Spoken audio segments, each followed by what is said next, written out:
This board meeting of the Board of Education for February 4th, 2020, I thought that might get your attention, is called to order. For tonight's meeting, any item that will be voted on this evening has been posted as required by state law. This meeting is being televised live on Channel 28 and will be replayed throughout the next 2 weeks. Please check the district website for replay times. This meeting is also being streamed live on our PPS TV services website. Welcome, good evening.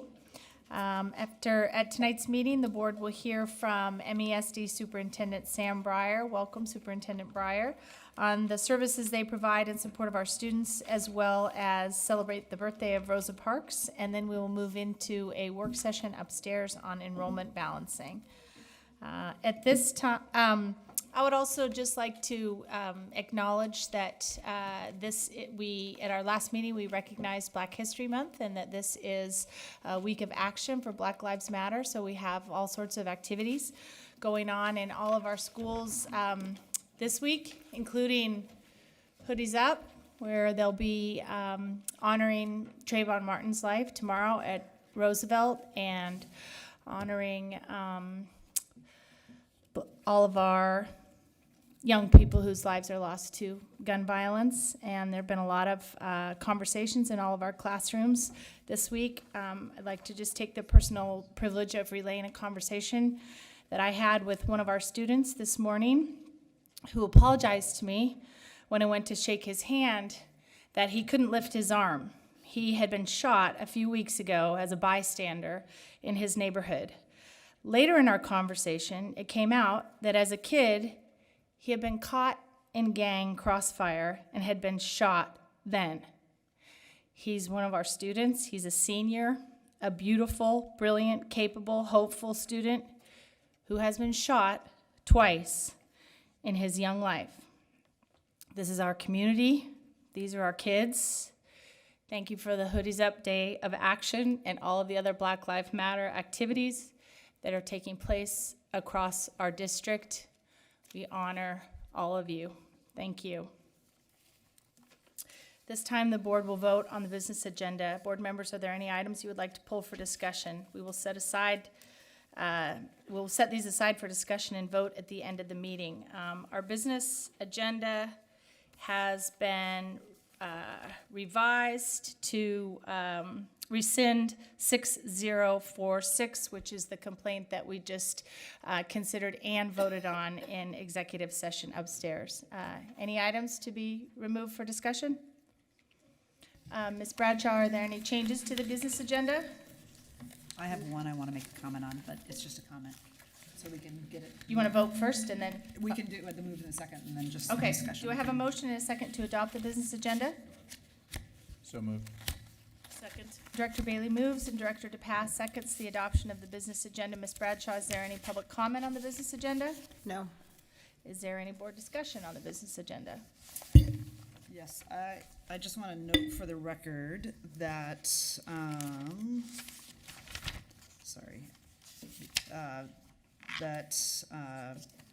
one of the contracts on resolution number 6044, and I want to note for the informal minutes that the board did receive a staff memo on the efficacy and the cost effectiveness of the current model, of which our leadership and management of the Office of the General Counsel occurs. Legal costs were part of the Secretary of State's audits that they ask us to provide a greater level of oversight, and I just want to note that we have a memo speaking to that specific contract, and as the other legal contracts are coming through, a similar level of scrutiny is happening by staff and board members.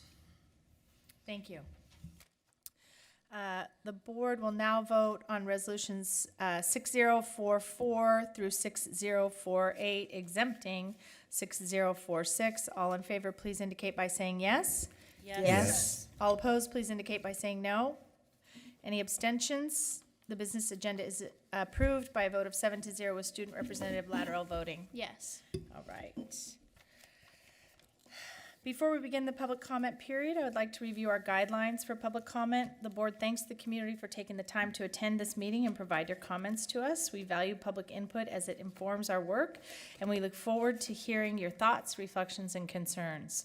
Our responsibility as a board is to actively listen without distraction from electronic devices. One quick reminder, any oversized signs need to be in the back foyer, and signs in the audience should not be held in any way that obstruct others' viewing of the meeting.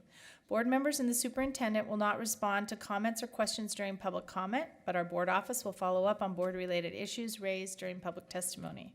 Guidelines for public input emphasize respect and consideration of others. We request that complaints about individual employees be directed to the superintendent's office as a personnel matter.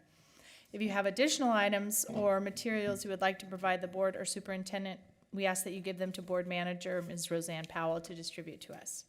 Presenters will have a total of 3 minutes to share your comments. Please begin by stating your name and spelling your last name for the record.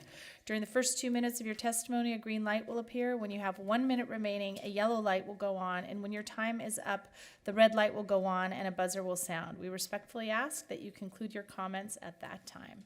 We appreciate your input and thank you for your cooperation. Ms. Bradshaw, do we have anyone signed up for student or public comment? Yes, we have public comment. We have Maxine Dexter. Welcome. I don't know if I've ever been here where there's only one person. Okay. All right, so Maxine Dexter, D-E-X-T-E-R, good evening. I'm a PPS parent. My son is at West Sylvan and will be a Lincoln freshman next year. I'm a physician at Kaiser Permanente, and the following opinions are my own. I was deeply disappointed to hear of this board's recent decision to remove the school clinic from the new Lincoln plan. My understanding is a lack of interest in staffing these clinics by area healthcare providers were a large contribution to your decision, so I'm here to speak up. Currently, there is not a single PPS student clinic west of the Willamette, and Grant High School has a clinic but no services. This is true even though PPS's own education specifications for a comprehensive high school states that each school should have a clinic. Some of the services currently delivered in PPS school clinics are critical and include routine and sports physicals, immunizations, mental health services, and routine lab tests. Without a clinic, students in our schools cannot access even basic birth control from a school nurse, and approximately 1/3 of all high school students nationally are sexually active. In 2017, Oregon ranked first in the nation for the number of homeless youth at over 22,000, and that increased in just 1 year alone. In 2016, 14.9% of Lincoln students reported suicidal ideation, while 48 students actually reported attempting suicide. In an age where toxic stress and adverse childhood events are clearly understood to impact the health of our children, it is incomprehensible to me that we would consider using bond money to intentionally build a school that will last 100 years without the proper facilities to address this growing health crisis. I want my son and all students to have agency to address their health needs in an age-appropriate, confidential, and familiar setting. If the plan does not include a health center now, there will never be one. We cannot anticipate what the needs will be 2 or more generations from now. Students will always deserve care. I hear that some wealthier students don't need access to school-based care. As a privileged family with insurance, I agree we have options, and yet I'd like to share with you the reality. Appointments are hard to get, are expensive, a majority of parents are working, and efficient public transportation is not reliable. Getting in for medical or mental care is hard. Statistics clearly show children are not getting the care they need as the cost and scarcity of care continues to increase. The school clinic establishes equitable and community-specific care for all students and should be a priority. Developing a system where students have the power to address their care needs at school will benefit everyone, and from a system standpoint could be an innovative model across the state. Finally, is it possible that we did not fully explore innovative staffing options for the school clinics? Having helped lead one of the organizations, I can think of many innovative ways to provide care to our students. Imagine rotating providers, telemedicine support, robust mental health and wellness care, student-led clinic boards deciding what care they need, and integrated healthcare tracks so that students can have access to training while working in the clinic. It is on the district, your board, to advocate for the health of each of our children, and I hope you'll reverse your decision and do just that. Thank you. Thank you for your comments. Please feel free to connect with there we go. Thank you for submitting your testimony. Chair Constam, Yes. I know it's generally our practice not to ask questions, which I won't, and not to necessarily engage, although I find that somewhat frustrating sometimes. I just wanted to say, because I think it's important to make it on the record, as we did when we made the vote, that I don't think anyone up here disagrees with the things you said. I know I don't. I desperately want to see a health clinic at Lincoln. And the issue before us was not whether we wanted a health clinic, it was whether we could actually have one. And I think what I would ask is particularly as a medical provider, I would really welcome any innovative ideas you have. My understanding is that the staff did quite a bit with Grant to see if they could find a provider to fill that space, was not able to. So I just want to be really clear. It's not a decision about whether we want it or not, it's about whether we can. And if there are innovative ways and doctors want to come together and figure out ways to bring a health clinic, like, I'm all ears for that. So thank you for your testimony. Yep. Thank you. So I do think it's, I'm having some regrets. The 100-year concept, right now, I mean, we're in a hopefully short-term period, but there may be other remedies besides going local going forward. I'll just leave it at that, and we can talk more later. I'd also like to say that these clinics, if they're dispersed geographically, would be excellent emergency preparedness at the community level. So to have facilities, medical facilities, first aid, basic facilities in neighborhoods would be beneficial when we have the big earthquake. Well, since everybody else had a chance to say something, I'm going to jump in because first of all, I want to really thank you for coming to testify, because I think there are other solutions and ways in which we can do it. Other districts are providing care, and I think I welcome your engagement and other healthcare professionals that we've heard from over the last week since we had our last board meeting, of ways in which they foresee we could address the barriers that maybe exist, but they're not overcomable. So thank you. Okay, I'll chime in too, which is echo Director Scott, which is that if there are providers out in the community who have some innovative options and solutions they want to bring forward to the district, please do so, and do so quickly as the design process is underway. But I also wanted to say that it's not an either-or proposition with Lincoln High School. We have school nurse there, which is a service that we'll hear about later through MESD, and also robust and, in fact, really innovative mental health services that are provided by the district and overseen by our nationally recognized school psychologist at Lincoln. So definitely in need of more mental health services and supports there, as well as everywhere else in our district, but it's not an either-or proposition. Okay, Superintendent Guerrero, would you like to provide your report?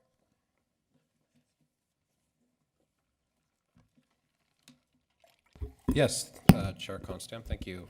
Good evening, directors, and to our listening and present audience. This evening, I thought I'd want to make sure to highlight some recent and current news, especially in that it relates to resources and investments, and because we're thinking deeply about how we make decisions about where to invest new funds, particularly in the coming school year, there is some emerging thinking as well as some early indications of how current strategic investments are showing some promise now, and how other organizations are choosing to invest in our district, our work, our educators, which ultimately impact, we hope, on our students' outcomes. So we're in final stages of developing our student investment account application. One of the key inputs in this work is what we've heard and learned from the broader community and our stakeholders. You heard in an earlier presentation the effort to gather input from our educators, our students, our community, opportunities out in the community to weigh in.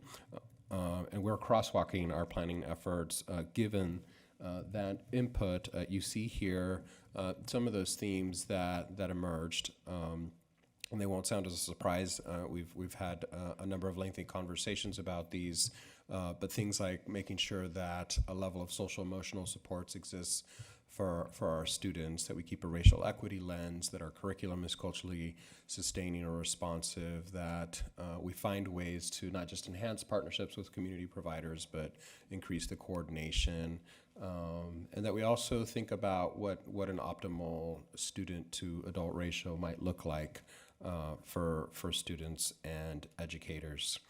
And so guided by a lot of this input and feedback and consistent with the parameters and intent of the student investment account portion of the Student Success Act, we are seeing a number of key themes emerge in that thinking, and just wanted to take a moment to sort of provide this little bit of an update for the community in the same way that we've been able to do that with individual board members. What you will see is a grouping of strategies emerge that do speak to increased academic supports and making sure those targeted interventions are in place, in particular for those students that have been historically underserved, which is in fact a goal of the SIA. For sure, we want to be attentive to the expressed need and experience in our schools to have the capacity to address those social, emotional, mental, and behavioral health needs. And we also know that we can't be successful doing this work in isolation.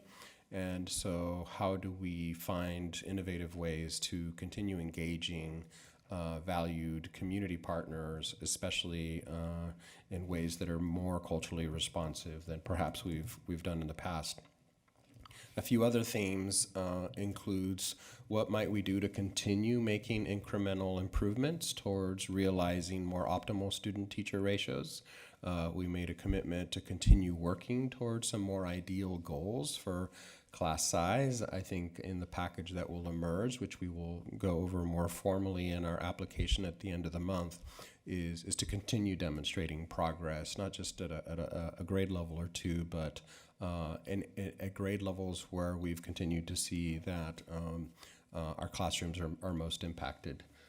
I know that it's important to us, we've had numerous conversations on as well, is that we continue to find ways to expand elective access and access to visual and performing arts education, especially in school communities that have not had the benefit of complete pathways in the arts disciplines. And so something that I'll preview is that we'll continue to make an incremental improvement there.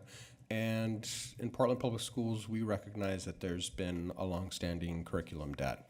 So how do we continue to refresh and newly adopt quality instructional materials that our educators and our students have access to, and the kind of professional development or training that is beneficial to our educators. And we think if we continue making those concerted, coherent efforts, that it'll make a difference. And because I don't think we've had a regular meeting of the board since the state of Oregon released its graduation rate data, I didn't want to gloss over those stats.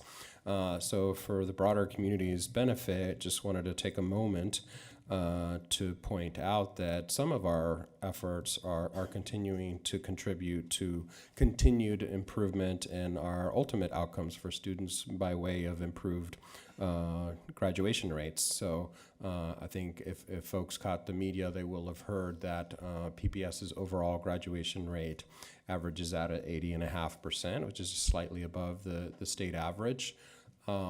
With many of our student groups continuing to narrow that gap. I think what's impressive is sort of the trend in what that narrowing of the gap rate looks like, particularly for Latino students over the last 3 years that have had a 7.1 point increase, African American students that have posted a nearly 5-point increase. But all of our students have continued to show improvement, and so we're certainly looking to continue accelerating the work and the experienced outcomes and narrowing that gap, and certainly staying above average. This is just a line graph that continues to track both the statewide trend in the green line there and the red PPS trajectory represented in the red. So I do want to thank once again, because I do think these continued improved outcomes are testament to the collective effort of our students, educators, and community partners.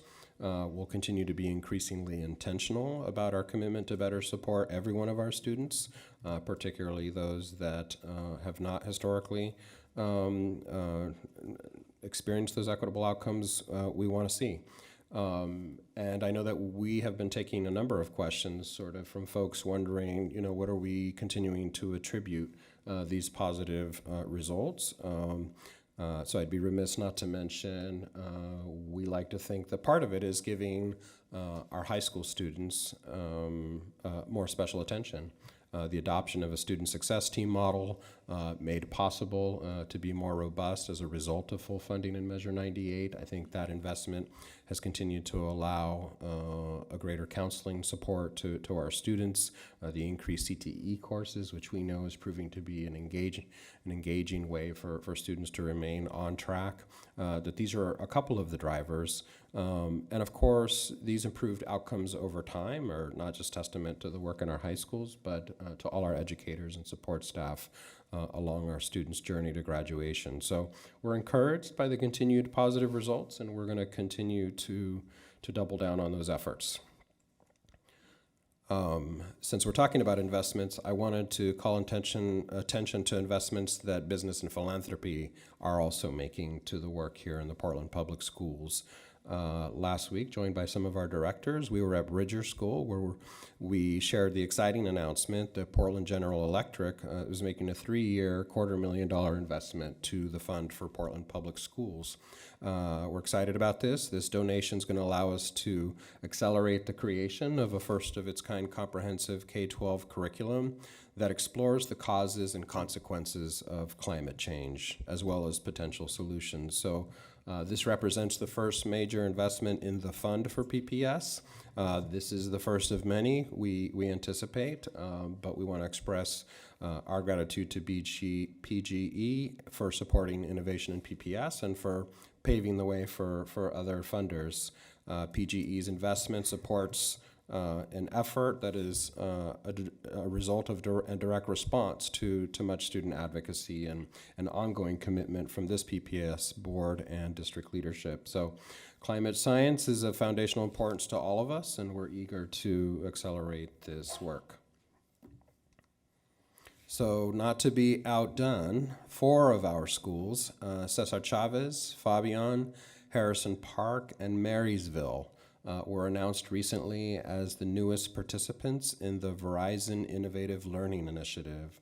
Through this program, all students and staff at these 4 schools will have comprehensive one-to-one device access and Verizon-supported internet access at home and at school.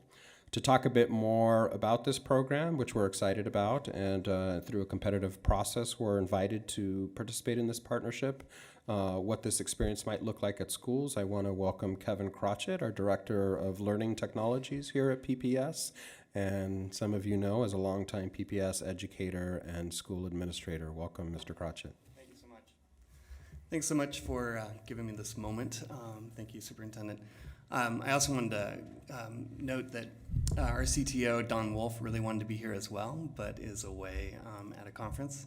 But really to thank both our superintendent and our CTO for working together, bringing a lot of folks together to write, revise, and apply for the Digital Promise, I'll call it VILS for short, grant. As Superintendent was just saying, the VILS grant will come to 4 schools. I think it's important to note, last time I sat here, we were talking about TechSmart, which is a K-5 initiative, and the VILS program is a 6-8 initiative.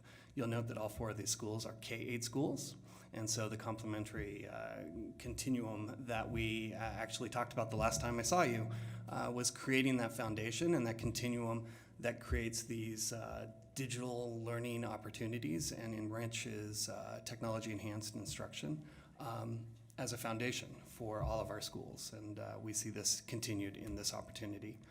The VILS grant brings not only the connected devices one-to-one, but these devices are take-home devices. The schools applied due to, in part, criteria meeting social, economic, and underrepresented populations, but also digital readiness of the school itself. very robust process, included digital promise representatives coming to the schools and interviewing principals, teachers, and students. And we're really quite thrilled to see these 4 schools be there. I wanted to point out in this picture's a great representation of some of the work. I think a lot of times, I know that I've sat in front of you 3 times and used some terms that I know what I'm envisioning, digital learning and technology-enhanced instruction. But if I can just take 1 minute to kind of use that image as something to extend our thinking, I think a lot of times we have this image of technology-enhanced instruction from our experiences of that computer lab. One student in front of one screen experiencing something very individualized. And that's just simply not what digital learning and technology-enhanced instruction is today. Indeed, in this picture, we see 3 people, one's teacher, obviously involved in some very direct co-use with that student, potentially engaging in some conversations, collaboration about what's exactly happening. The other student, while having headphones on, right, is also doing some collaboration and some co-use with those kids and with the teacher and the student. And very often you'll see that we use one device and 2 student models. That's very specifically intended to create that collaboration and communication that we know pulls on that cognitive load that creates the learning environment. So anyway, I just wanted to share that as I was looking at that image as well. With that, I failed to mention that this program also comes with an incredibly robust professional learning and professional development. Each school will receive a full-time innovative instructional coach. That's for the 2 years of the program. Those coaches will work directly with my team, with Otis, as well as with OTL and TechSmart as well, so combining those efforts. That Digital Promise Group will work with us both in webinars as well as in seminars that they take our coaches to, which they call coaching camps. One happens coming up here in April, and then again in August and in October. Pretty intense, again, looking at really technology-enhanced instruction. So, right. Thank you, Thank you Director very much. Crotchet, and thank you to Verizon for welcoming PPS into the family of Digital Promise districts around the country. I think you heard a little bit about how significant that award is. Our hope is to have a very positive implementation and hopefully merit the expansion into more schools. So thank you, Director Crotchet, for your support and leadership in this area. So we talked a little bit about climate justice. We talked a little bit about technology and some investments, and we're a wonderfully diverse district, so I got to leave you with a gratuitous shot of the arts. Here we have singers from Cleveland, Franklin, Grant, Lincoln, Madison, Roosevelt, and Wilson High Schools, as well as Beaumont, Beverly Cleary, Da Vinci Jackson, Laurelhurst, Lent, Robert Gray, Roseway Heights, and West Sylvan Middle Schools, because there's a lot of singing going on out there. What you see here in this picture is sort of the grand finale of our recent all-city choir event. So kudos to all our choir students out there. That concludes my remarks. Thank you. Thank you very much. Director Moore, would you like to introduce our next item, which is in honor of Rosa Parks' birthday today? Today, February 4th, is Rosa Parks' birthday. She's an iconic figure of the civil rights era who chose the tactic of refusing to give up her seat on the bus. On January 22nd, the TriMet board chose to acknowledge and celebrate her act of resistance to highlight the rights of all people by passing a resolution in her honor. Portland Public Schools, along with several local organizations, endorsed the resolution. And beginning in 2021, next year, Transit Equity Day, Rosa Parks' birthday, will be a fare, free transit holiday on TriMet. Great. Yes, here. All right, continuing with our ongoing policy work, we have a first reading of the district funds for purchase of gifts, meals, and refreshments. Vice Chair Moore, could you please introduce this item that's coming out of your Board Policy Committee? This policy is codifying some changes that have occurred already in terms of district practices. And it is responsive to the Secretary of State audit from last year that specifically called out the absence of a clear policy regarding district funds, the use of district funds for meals, refreshments, and gifts. And it's a thankfully relatively short policy, and it is posted on the website. And sorry, I'm impinging on your. Go ahead. It's now posted on the website. The public comment period is 21 days, with the last comment being last day to comment being February 25th. The board will hold a second reading of the policies at the March 3rd meeting. All right, thank you, Director Moore. Everyone can find that online. Superintendent Guerrero, would you like to introduce this next item regarding the Multnomah Education Service District annual menu of services? Yes, I'd love to bring up our dear colleague here in Multnomah, MESD Superintendent Sam Breyer, familiar to many of us. He's here in his annual tradition to tell us about the local service plan. Welcome, Mr. Breyer. Thank you very much, Superintendent Guerrero. Chair Constam, Board of Directors, it's a pleasure to be here. I am Sam Breyer, Superintendent of Multnomah ESD. I've been asked to speak briefly about the services that ESD provides in general and specifically to Portland Public. I'm very proud of the work that MESD does to support districts and students in Multnomah County. And I also recognize there's nothing more thrilling than a presentation on an obscure government agency. So I will keep my remarks brief. And instead what I'll do is provide a quick overview of ESDs, a quick summary of the services we provide, and then answer any questions that the board may have on that. And I will do that in 10 minutes or less. I have also spared you a PowerPoint, but everything I cover is in 2 infographics that we've sent out in advance. All right. So starting from the beginning, ESDs have existed in Oregon in some form or another for more than 100 years. They're an evolution of the old county school system. We do exist in Oregon statute and have a specified mission to assist school districts and the Department of Education in achieving Oregon's educational goals by providing equitable, high-quality, cost-effective, and locally responsive educational services at a regional level. The important part of that is the regional and the locally responsive. As a result, there are 19 ESDs in Oregon, and they all operate a little or sometimes a lot differently. So what I'll speak to is specific only to Multnomah ESD. Quickly, how we are funded. ESDs are funded in the state school fund. They receive a percentage of state school fund, 4.5% to be exact. Then that amount is apportioned to the 19 ESDs according to student enrollment by weighted ADM. For Multnomah ESD, we are the second largest. Northwest Regional is just a little bit larger, but we receive 16% of that amount. We then apportion that out to our component districts, the 8 districts in Multnomah County, and for Portland Public, your share of that is just over $21 million annually. We then work through an annual process required by statute to determine what services we offer, and that needs to be in cooperation with our component school districts. That process is constant and ongoing. If you were to pick a starting point, it would be spring probably, where we accept requests for new services that we would be potentially providing more than a year out.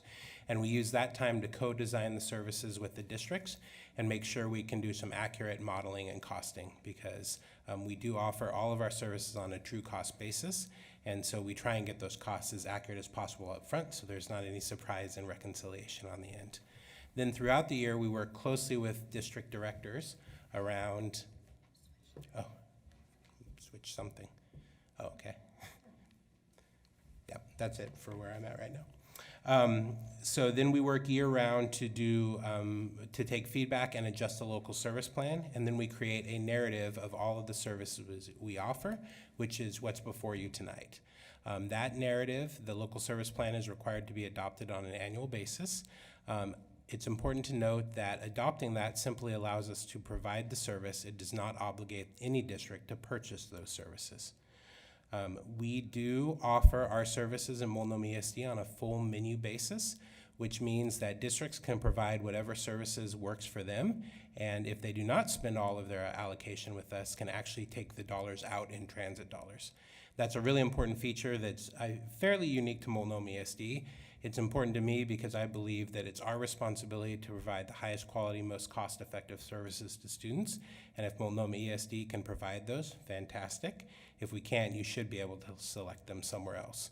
And it keeps us in the position of needing to be responsive and constantly improving our services. So it's a great benefit both to my agency, but also to the community as well. Just as a note, Portland Public takes 40% of your allocation in those transit dollars and spends 60% of your allocation with MESD. That I just described covers about 2/3 of our work. The other third is regional contract and support services or contracts with other districts, and that comprises another third. So what does all of this mean for Portland Public? Portland Public spends your services in this way, or spends your allocation in this way with us. About 12% of it goes to our instructional services department, 13% on special education services, 30% to school health, 5% to technology administration, and then again about 40% is transit money that you take out. Some specific examples of each of those are provided. On the instructional services side, the two largest purchase areas are more than 170 students were served at Helens View High School last year.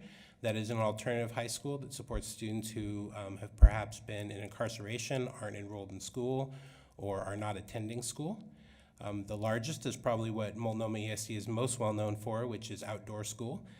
So in last year, we provided outdoor school to more than 3,400 Portland Public sixth graders, almost 1,300 fourth graders. And then I do remember last time I presented to this board, you inquired about and encouraged me to capture the numbers of high school students, so you'll see that included as well. And so almost 900 high school students participated as student leaders at outdoor school. School health is an area that's come up in a number of ways. Portland Public does have what is considered the flagship model, at least for the state of Oregon, around school health. And we're pleased to provide the school nurses and the school health assistants that serve your schools. We also support health screening, immunization, and coordination with Multnomah County Health. On the special education side, two of your larger purchase areas are social, emotional, and behavior support programs at our Creeks. We served 44 students in last school year at the Creeks. And those are really designed to support and skill up students so that they are able to return and be successful at their home school. Our goal is to do that as quickly as possible. And then we do provide a functional living skills program at our Wheatley School, where a number of school districts come together and we create a rich and supportive environment for students experiencing disabilities that have significant sensory and communication supports needs. Finally, it's not specifically up there, but do just want to mention technology since it just came up. We are partners in the Cascade Technology Alliance, which takes regional efficiency from a single ESD level to multiple ESDs and supports more than 50 districts. We are actually working very closely with Portland Public right now, particularly on the back-end technology services and doing more with your network and other support services to provide those as effectively and economically efficiently as possible. Finally, just want to mention, in addition to the services we provide directly to you, one reason I came to MESD was because as a component school district superintendent, I saw a need for greater collaboration and coordination across districts and across the county. I'm thrilled to report that school districts are asking us to do more of that. It's an honor and a pleasure to work with Superintendent Guerrero, who is a strong partner and also a leader in those conversations. And one example, we all are, of course, terrified of our coming workforce needs and recognizing the need to diversify our workforce. And so over the past year, we have been convening district partners and higher education partners specifically around Grow Your Own Pathways. And we expect to launch several new pathways across the county in the coming year. We're also looking closely as our component districts complete their SIA plans, and what we'll do is identify opportunities to support regionally across all of those plans as well. So in short, it's a pleasure to be Superintendent Multnomah ESD and thrilled and honored to support Portland Public, and I would be happy to answer any questions the board may have. Thank you so much. We'll get the motion on the table and then see if there are questions and discussion. The board will now consider resolution number 6049, annual Multnomah Education Service District resolution process. Do I have a motion? So moved. Director Bailey moves and Director Moore seconds the motion to adopt resolution 6049. Ms. Bradshaw, is there any public comment on resolution 6049? No. Is there any additional board discussion on this resolution? Oops, I have a number of questions, and they're kind of just all over the place. So I'm going to start with one relating to outdoor school. The Oregon Catholic Conference reached out to me asking about why PPS had turned down going through PPS to get outdoor school services. Couldn't they just go to the MESD? Why would they go through us? Not knowing the specific conversation, I can't provide a specific answer to that question, but we would be happy to talk with anyone that's interested in those. Because they're in the just, schools. you're a provider that's, oh, look, maybe somebody else has an answer. Thank you.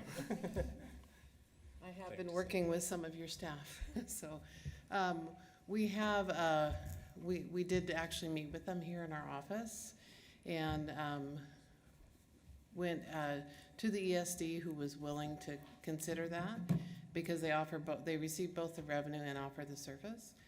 And then when the ESD tried to work with Oregon State University Extension Service, the way the statute is currently written, it isn't allowable to be used on private schools. So it would be, at this point, the private schools would need to work with OSU to see if there was going to be a change. Or change the statute. Right. Okay. They just need to be told that versus, I mean, that the impression is that PPS is like not accepting. That has been shared with them. Thank you. Thank you. I do know the context. We have worked on that, both working with a number of private schools and advocating on the OUS side, but we're stuck in between resolutions Okay, right but now. it's not a PPS. It is not a issue. Okay. PPS issue. You are absolutely Just wanna correct. Make sure that was the case. Then you provide Oregon Trail services for fourth graders? Correct. And who gets that? It doesn't look like it's a district-wide. Is that just an individual school is contracting with? We would MESD? work with your district on which schools would like to attend. I don't know the process for determining that internally in Portland But Public. we had that last year. I don't know the specifics. Director Brim Edwards, certainly we could look into the specifics and what the process is for selecting and who's gone historically year over year. Okay. It just looks like from the chart that not everybody, like, it's a selective service. I'd be interested in that. But that's open to any fourth grade class, and they just, but the service, the district requests it. Correct. Okay, And then we would work with the district to provide that at whatever capacity we could. okay. And then my last question is, the Oregon Health Authority, this kind of goes back to the public comment earlier tonight. The Oregon Health Authority has put together this comparison chart of Oregon School Health Services, and it has, I think, a great diagram that is, for the average person, pretty easy to understand, that shows like school nurses and then school-based health clinics, and it's a Venn diagram, so here's what school nurses provide, here's what clinics provide, and then here's the sort of overlapping services. And based on my conversations with a number of providers and high school leadership model, they are looking at the elementary and middle schools have different needs than somewhat for high schools, and the school-based clinics sometimes looks like provide more comprehensive services. So I'm curious whether MESD ever looked at, so you have sort of a excellent model around school nursing services, whether you've looked at, you know, how to get this other side of the Venn diagram, that school-based health clinics. Yeah. So traditionally. So we could buy that from MESD versus trying to get an individual provider to offer it. Yeah, and this is a conversation that has risen recently in a number of ways. So traditionally in Multnomah County, most of those services have rested with the school-based health center. We would be more than willing to engage in some conversations and design about what we could possibly provide and work with.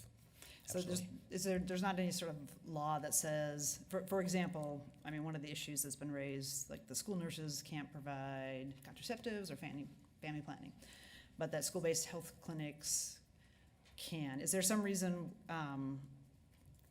like why that's not part of the suite, or is it like that's part of what's under discussion? So I don't know of any reason that it's specifically not part of the suite either. There was a conversation at some point and the services evolved this way, or it has been largely ceded to school-based health centers. Looked into this today based on a question I received this morning. There's nothing structurally that would stop us from having that conversation.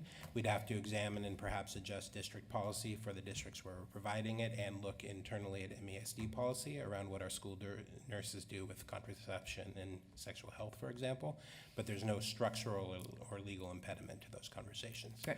And And we'd this be is more than something willing that- to engage in those. This is Excellent. something that we continue to investigate. Do you have any more questions? Director Moore?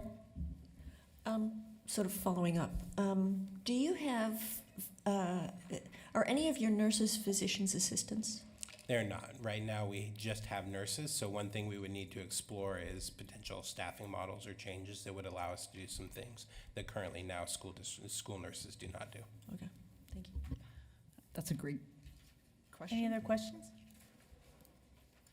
One thing I just wanted to note in your presentation, you talked about, when you were talking about the transit dollars, services that we don't opt into, but I think it's worth noting, especially for new members, that the primary reason we opt out of services is from MESD is because we have the economy of scale to provide them ourselves, not because we're rejecting their provision in any way, just that we're different than, that's a really important service that you provide for smaller school districts that to be able to come together, so. I appreciate that notice and clarification. We just note it's not unusual in most regions. The largest school district in the region engages in a lower level of service, and there are other districts in Multnomah County that do take transit dollars as well.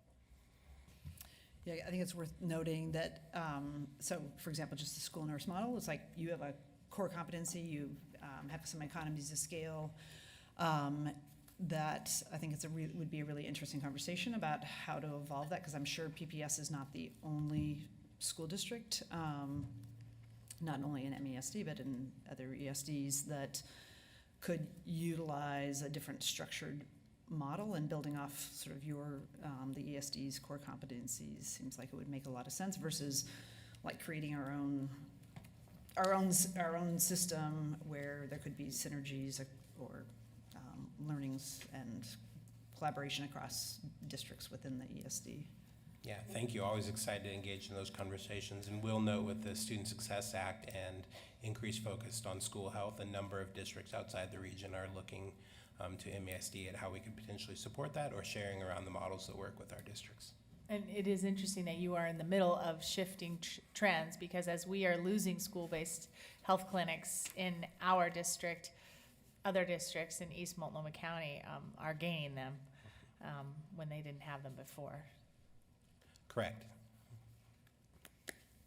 Chair Constam, since we have Superintendent Breyer here in front of us, maybe a little bit outside of the local plan here, but since we have you, could you just speak for a minute to the ESD's role in helping to provide technical support on planning and implementation of Student Success Act, which is consuming everybody right now's activities, as well as the ESD's role in the education EAC portion, the Educator Advancement Council as well. I think there's a lot of sort of questions or misperceptions, so it'd be helpful if you could clear that up. Absolutely, my pleasure. I will start with the Student Success Act. So in that, ESDs are provided a certain amount of money, $24 million total. It is separate from the student investment account. It's in the bucket of statewide services of the Student Success Act to provide technical support and implementation across the region. For MESD, that amounts to a little over, I believe, roughly 3.7 million over the biennium to provide that support. On the front end in this first year, we've worked with a number of districts around convening and connecting their student success leads for the planning purposes. We've also worked closely with community-based and culturally specific organizations around supporting engagement for some districts. In our region, because we have a number of large, very capable districts, the planning support and technical assistance has been lighter. But that is what I was referencing earlier when I mentioned that in the coming year, as SAA plans develop, one thing that we are able to do is look across that and figure out what we can do to support implementation of those plans, and provide support at either the technical assistance or the structural and implementation level. The dollars are specifically, unfortunately, not allowed for direct service to students, but perhaps we can identify things that there are structures we could build regionally that would provide an efficiency and allow you to spend more money on direct service to students within the Student Success Act. That is actually a little bit related to the local service plan, in that that plan on how the ESD dollars is spent will be developed in a similar way in collaboration with the component districts, and then the boards will need to adopt that plan as well. For this current year, it will come to you likely in June of the year, but in future years that will be interwoven with the local service plan. On the EAC, and specifically the Regional Educator Network, that's one of those contracts we hold where the use and the allocation of resources is defined by a body outside of Multnomah ESD. So we, in partnership with Clackamas ESD, hold the support contract that convenes the Regional Educator Network. But what that network does and how those resources are distributed, how and when those resources are distributed, are determined by the Educator Advancement Council at the state level. And so we are doing everything we can to support that, and my consistent advocacy has been to get that to districts as quickly and effectively as possible. But that is a separate allocation structure and a separate decision-making body. Did that answer what you hoped would answer, Superintendent Guerrero? It's been my understanding thus far. Thank you for sharing it out loud. Yeah. Any further questions or discussion from the board? Just offline, a little more, a memo kind of going a little more in depth about the EAC would be helpful, I think. And I think I'm not alone in that whole middle section of the Student Success Act is still quite, some of it's very definite, but some of it is still to come in terms of how it's defined. You are not alone. Yeah, okay. All right, thank you, Superintendent Breyer. The board will now vote on Resolution 6049. All in favor, please indicate by saying yes. Yes. Yes. All opposed, please indicate by saying no. Are there any abstentions? Resolution 6049 is approved by a vote of 7-0 with Student Representative Lateral voting yes. She just said it for me. I She's just like, said "It's that at the fine. same time. I know what she's gonna say. I saw you. It's probably better that way. Actually, I was distracted, Maxine, because I realized that we forgot your report. No, I didn't want to do it tonight. Okay, you sure? Yes. Okay, sorry. That's No, why I you're was good. distracted. With Student Representative Lateral voting. Yes. Thank you, very Superintendent much. Breyer. Okay, you had your DSC meeting, but no report. Okay, Superintendent Guerrero, the next item is the Construction Career Pathways Regional Framework. Would you like to tell us what that's all about? I'll be happy to introduce who is going to tell us all about it. Our very own Courtney Westling here will be joined by a guest who will tell you a little bit about a growing emphasis with Metro to think about how construction pathways might play into an objective to help diversify workforce. So thanks for joining us this evening. Do you want to introduce our guest? Thanks for putting this on the agenda for discussion and hopefully adoption. With me tonight is Rahi Reddy, who's the Director of Diversity, Equity, and Inclusion at Metro, and has been working tirelessly on this project. So she's going to give you kind of the 101 version of what all this means, what C2P2 means. It's a pretty good acronym. I really like saying it. And then I'll give you a little bit of the PPS angle. Just noting that I'm not our contracting expert. Emily is not available tonight. family commitment, but I have some answers. And then if there are other questions that I can't answer, I'll get her to give me those answers and we'll provide them back to you. So, Rahi, take it away. Right. Good evening, Chair and Directors. Thank you so much for inviting us to present on the Construction Careers Pathways Framework. Of course, I always have to say I'm a proud PPS parent. My daughter attends Bridger, and go Wildcats. Just so happy to be here and to really talk about construction careers in connection with our future and the opportunities we're providing for that future workforce that are really right in our schools today. So thank you. So we wanted to first start out by saying that Portland Public Schools has been a fantastic partner with us on this development of our construction careers framework, and we're really excited to be able to come full circle back to PPS and continue this conversation here. So I would get the clicker. Oh yeah, sorry. You got it? Okay, great. So the Construction Careers Pathways Project really aims to capture the opportunity publicly funded projects create to advance racial equity by creating career pathways into good construction careers for people of color and women. This work really supports our equity goal and equity goals that many of our agencies have adopted or are adopting. And for Metro, the reason the Diversity, Equity, and Inclusion Director is here talking to you, for us, the strategic plan to advance racial equity, diversity, and inclusion, which was our council-adopted plan, had a very specific action item for us, which was for Metro to work on convening our regional partners to figure out ways that we could work together to diversify the construction sector, especially on our publicly funded projects. And so the framework really provides some key opportunities for us. So number one is to increase career opportunities for people of color and women to meet the regional demand we have for our construction, all the construction that's happening and will continue to happen at least for the next decade around the public sector. It creates strategies for us to have regional coordination so we could leverage our collective efforts, establish consistent recruitment, training, and retention policies and practices, and really to think about, through that collective action, how do we have some high road standards in our construction sector and really have an impact on that. So Metro and the City of Portland originally co-funded a construction workforce market study that we partnered with Work Systems, Inc. to produce, which was published in 2018.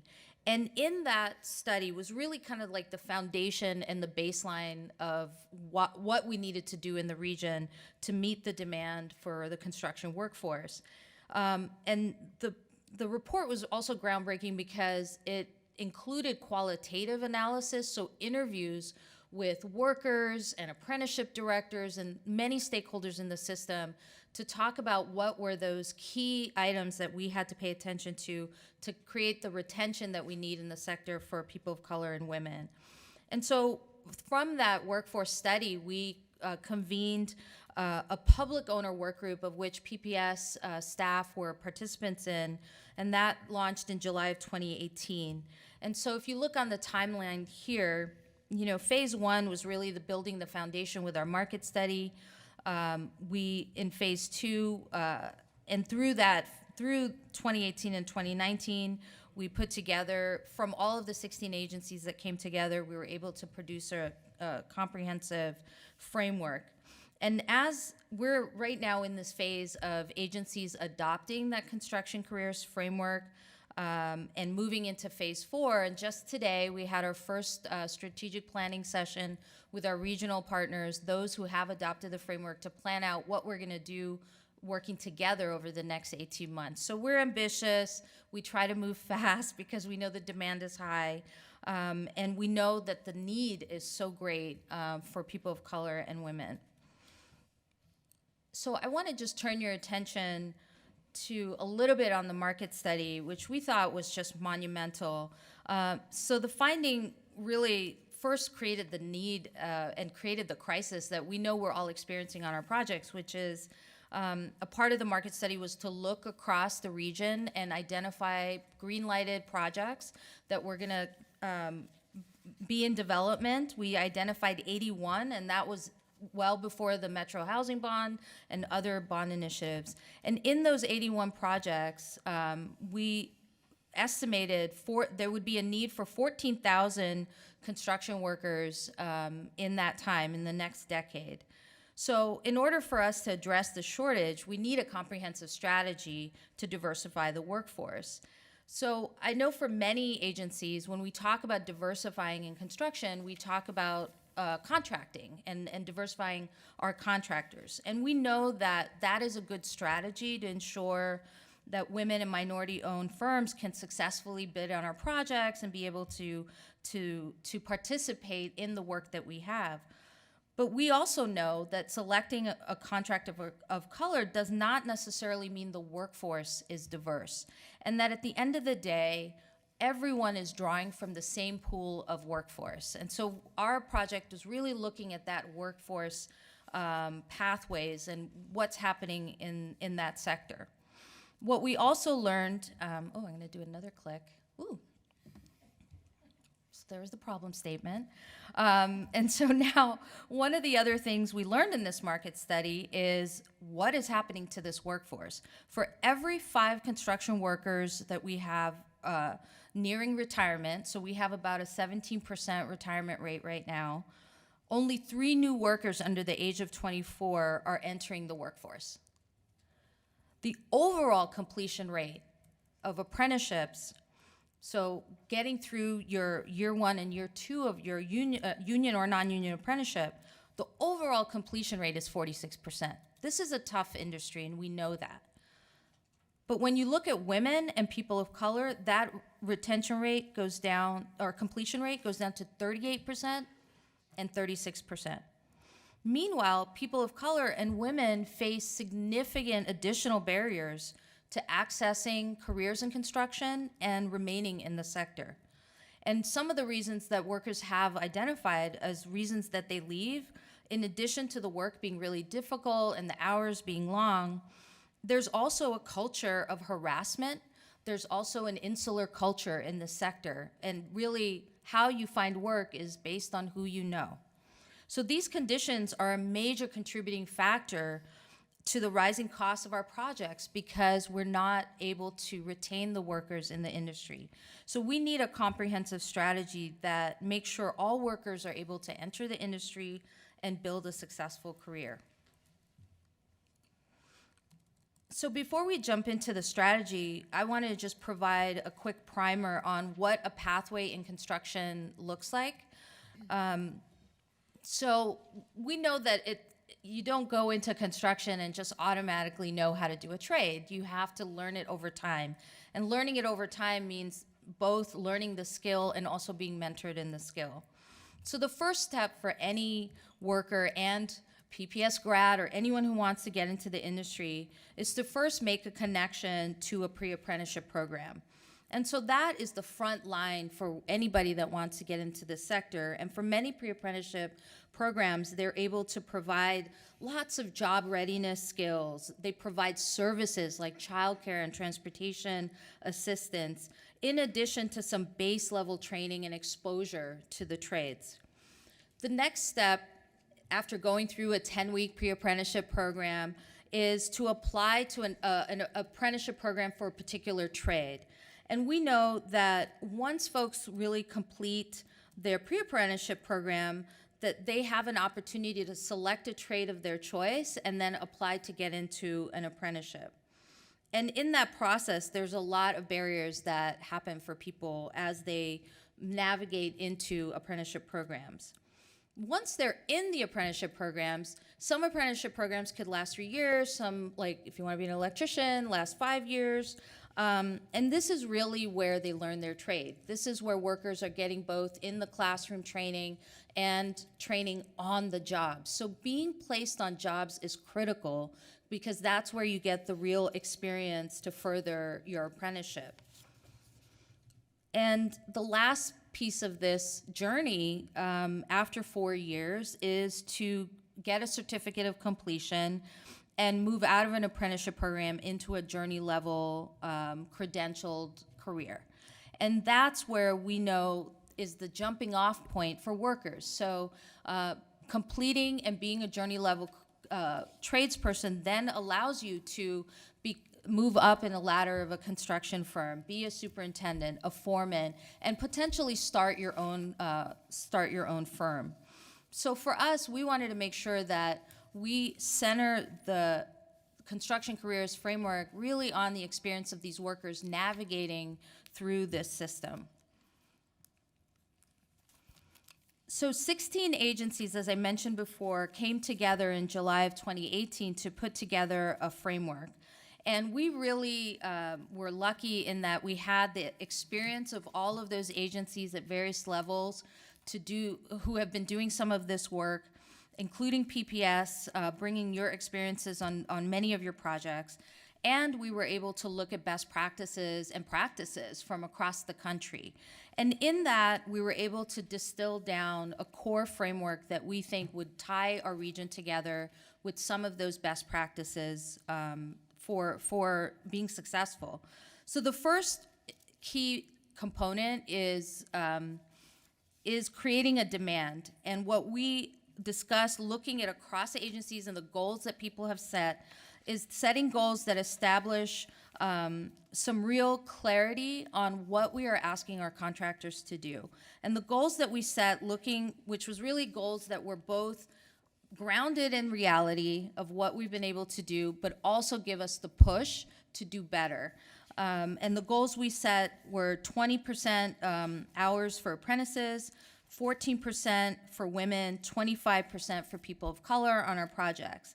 And to have each jurisdiction establish their thresholds of when these goals would kick in on what types of projects. And again, it really depends on the scale of the projects that you're developing. And we also included a 7-year ramp-up period. So especially when you think about the women goals, I know Courtney's gonna share some of where you have been on projects, but we know it's gonna take consistent effort over time to get up to that 14%, and we wanna push ourselves. We know that also, if you create the demand, we have to make sure the supply is ready to meet the demand of all these agencies that are setting these goals. And so for us, investing in the workforce pathways and with our workforce partners is critical. Additionally, we also know that in addition to investing in the workforce supply, so working with our partners to scale up their ability to recruit workers into this industry, provide the wraparound services that they need to be successful, we also have to impact the culture on our job sites. One of the biggest reasons people leave the sector is because of toxic work environment, bullying, and harassment. And we have to create mechanisms that both intervene on the work sites with bystander intervention training, anti-harassment training, but also create the accountability mechanisms for our contractors. And finally, we need to have accountability across the agency. One of the greatest benefits of making sure that we can be transparent about how we're doing on our projects and how our contractors are doing is it creates pressure, public pressure, elected leaders' pressure on our contractors to do better on their projects, to continue to strive to get to the goals that we want. And lastly, we know that just in the time we've met together, there is so much learning that happens when we collaborate regionally, when we share experiences across our agencies of working with different contractors, learning where we're finding gaps in different trades. And so one of the fourth key piece of this, adopting this framework, is joining the regional collaboration and making sure that PPS can participate with other agencies like Metro and the City of Portland and Multnomah County to coordinate our investments, to coordinate our ability to intervene in smart ways in the sector. And so I'm sorry, I know I'm taking a long time, so I'll rush through. one of the things that we wanted to deliver to agencies as we come here to present is to show the level of support that we have built across the region and across these stakeholders that are in this industry. And you'll see in this slide, these are all industry partners, community partners, contractors, union and labor partners who have signed pledges of support for this framework. They support the 4 elements that we have laid out here today and are committing to work with us ongoing. In addition to that, we have formally had adoptions of the framework by Metro, Prosper Portland, Multnomah County, and the City of Portland, and we are actively in discussions with jurisdictions including TriMet, Clackamas County, and Washington County, and PCC.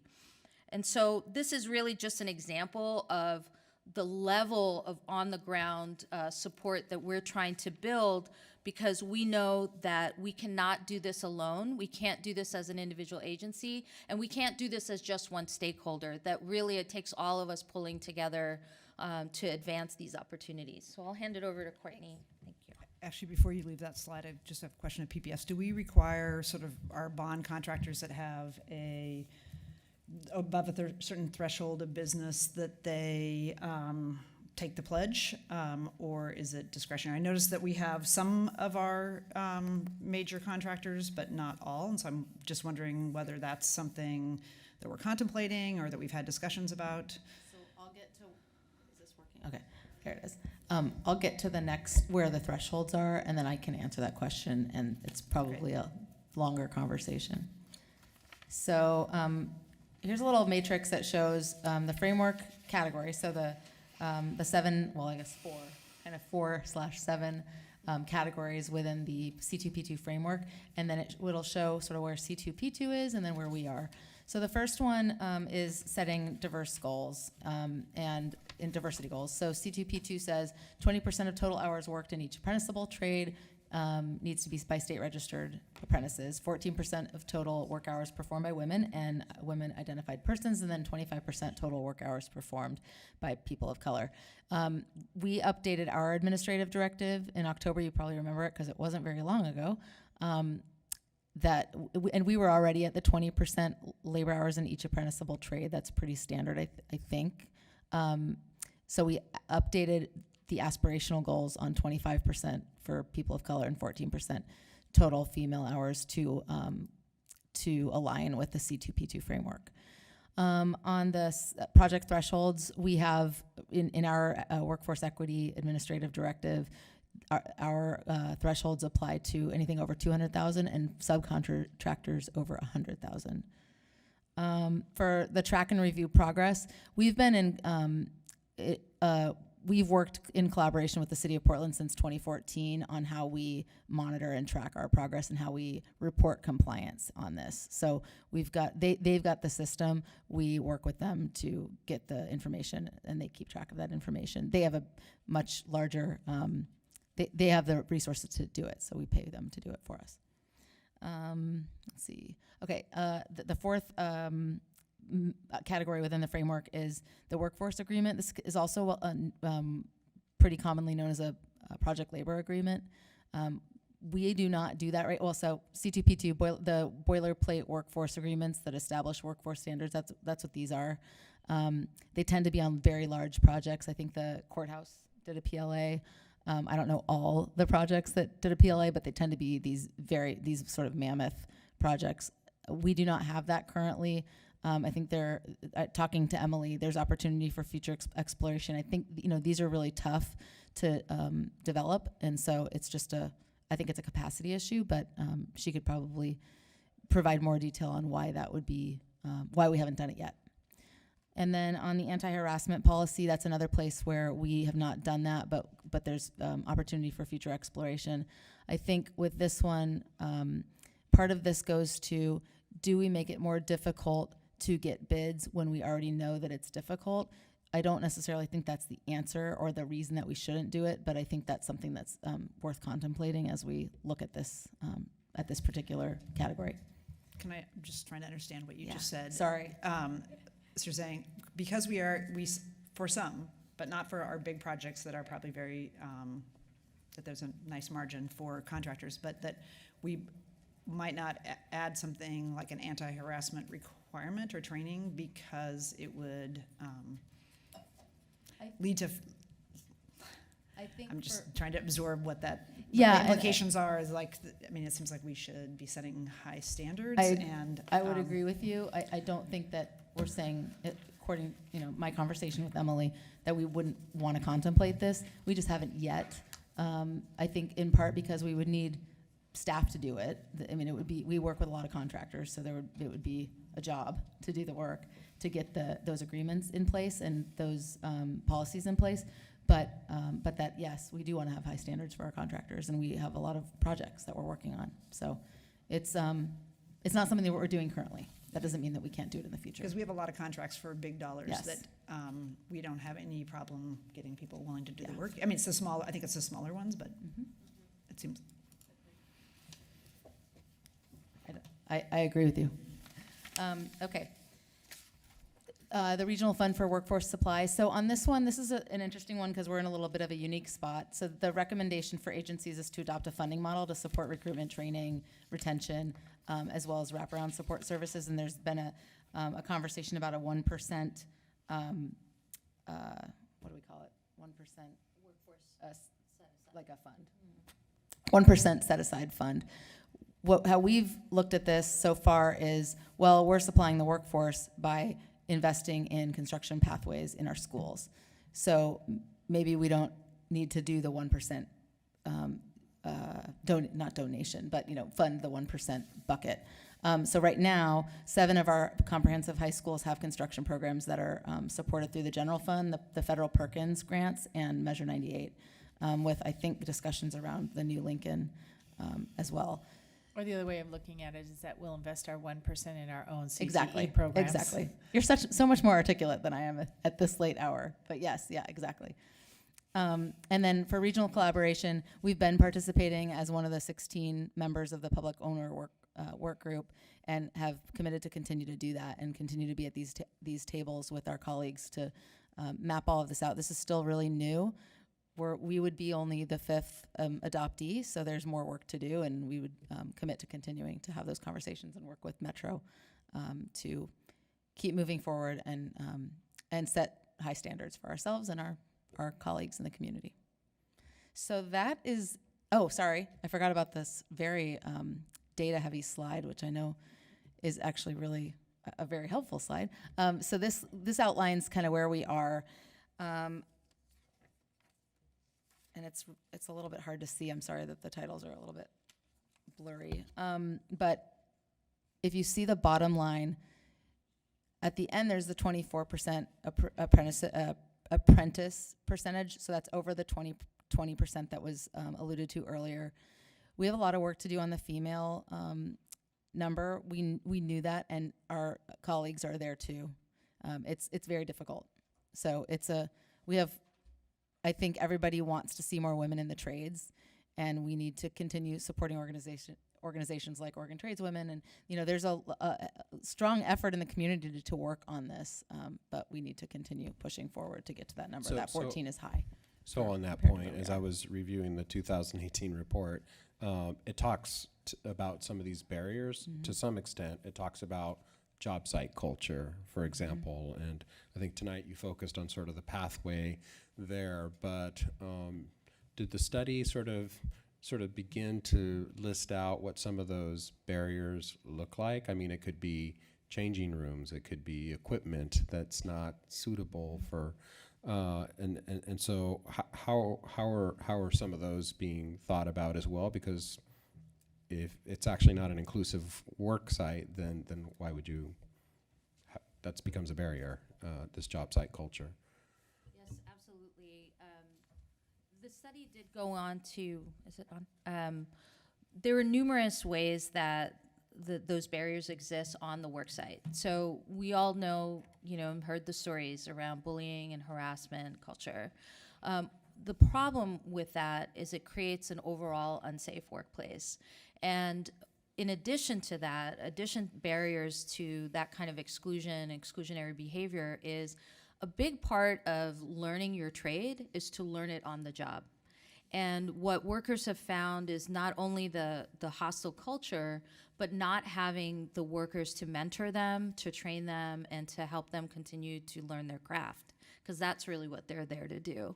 And so in the workforce study, they talk about different ways that we can provide with resources some additional support, like case management, being much more coordinated with the contractor on how they're going to manage the work site.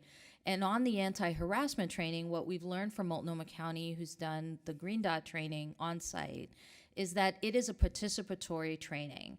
And what that means is on the work site, everybody gets trained up all across the spectrum, and workers also are taught how to not only address something that's emerging or has happened, but to also be preventative, to be an ally, to be able to be a participant in reducing the bullying and the harassment and hazing.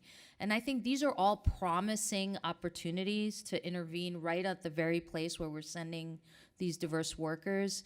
And at the same time, we know we have to increase the number of these workers that are on a site, so you don't have very few people always and just having, kind of a broader community that's not supportive. In addition to that, what we've also learned through not only the market study, but in the last year of working with our partners, is that many of the union trades themselves are in incorporating anti-harassment, anti-bias training in the union halls. So really trying to create new spaces that isn't just on the work site for workers to be able to address this. And we think that having enough resources where we're collectively investing in an effective training and what that system could look like, that every agency could employ with contractors, and creating incentives for contractors to pay attention to reports of harassment, to address things quickly, and be supportive of the workers. We have a ways to go. But I think we can't, if we just do it on each of our own projects, what happens is you build a model and then it goes away once your project's done. But we'd love to have a model that can last all across our projects.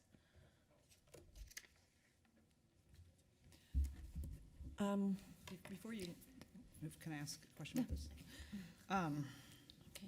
And this is just trying to understand the chart a little bit. The OSM bond, 2012 and 2017, is that, those hours, are those of our contractors? Yeah, So they're not PPS? that's my understanding. Okay, and then maybe I'm just, the way it's presented, but it's confusing to me that you'd have all single digits from FAM, but you get to 20%. And then a lot of these other ones are double digits, but when you get to the percentage, it's barely 20% over. Are you looking across the row? I am. I'm just wondering how the math works, Yeah. because if you have, so the second row, and maybe this is an Yeah, Andrew. these aren't additive, so Yeah. that's total percent of hours that are done by apprentices regardless of sex, race, ethnicity, so. Yeah. Apprentices are included in that 20%. Okay. Yes. Thank you for the clarification. Then I look at the FAM numbers, so these are our district employees, that ours are so much lower on most of the categories than the outside contractors, and like, what lessons can we, Yeah. when can we learn from them that on our own, like the PPS employees who are doing this type of work, like, where are they getting their pipeline that we could Yeah. also, I'll have to go tap back into? to the contracting team and dig a little bit deeper into that. I don't know the answer, but it's a really good question to figure out how we can how that compares. to Director Moore, did contractors. you have a question? It was actually more of a comment. It's a little tangential, but I think interesting. I was listening to NPR a few weeks ago, and they had a very interesting report about construction companies bringing in trainers to do trauma-informed practices.